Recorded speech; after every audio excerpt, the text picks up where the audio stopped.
का कुछ भी नहीं है। जो जो रोजगार में है वो भी तो लोग बेरोजगार कर रहे हैं।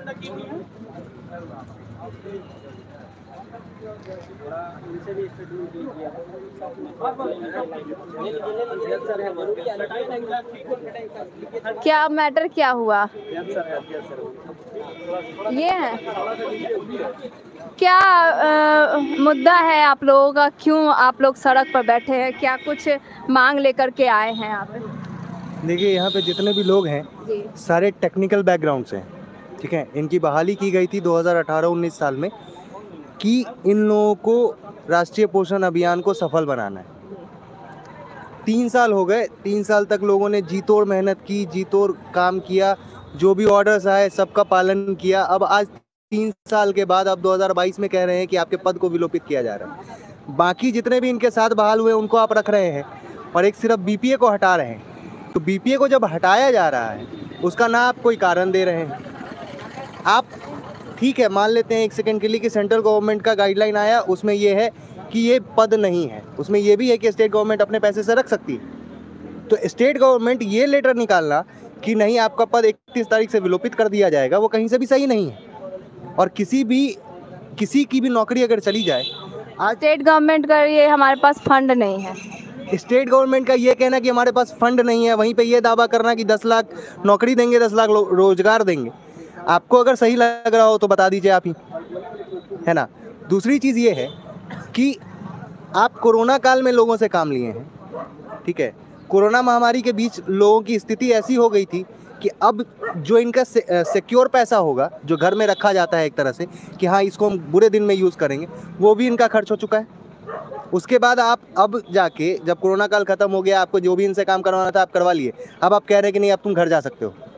अभी इनमें से कितनों की एज लिमिट क्रॉस कर गई है, आपको भी पता होगा। सरकारी नौकरी की एज लिमिट है 37 to 42, एक्सटेंडेड 42 है वो, ठीक है।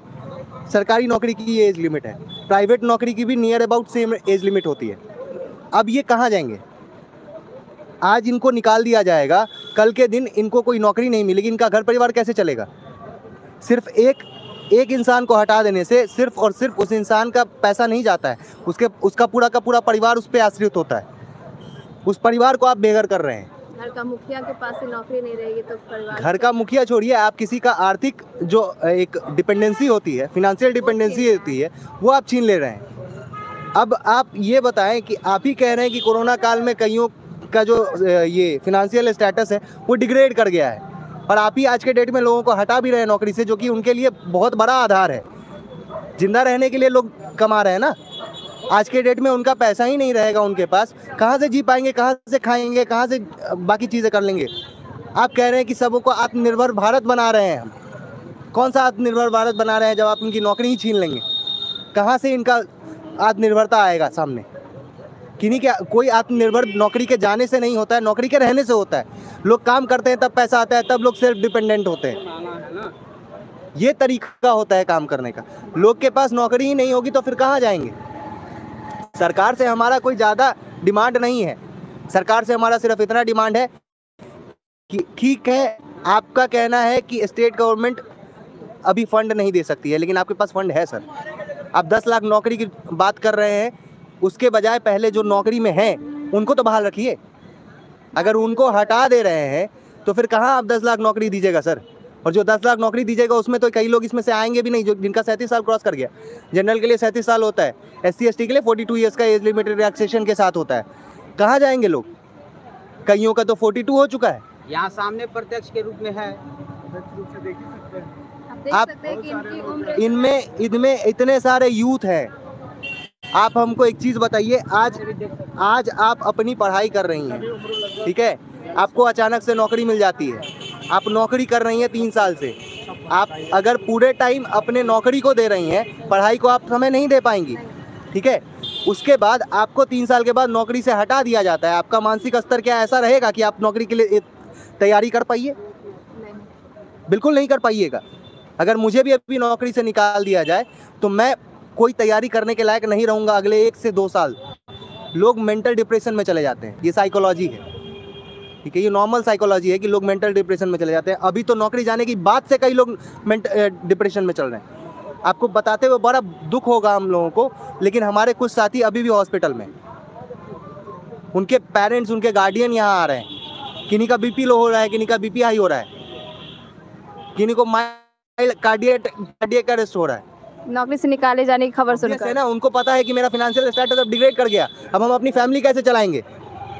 कई लोगों की ये स्थिति है कि सिर्फ उस 15,000 पे लोग जी रहे थे।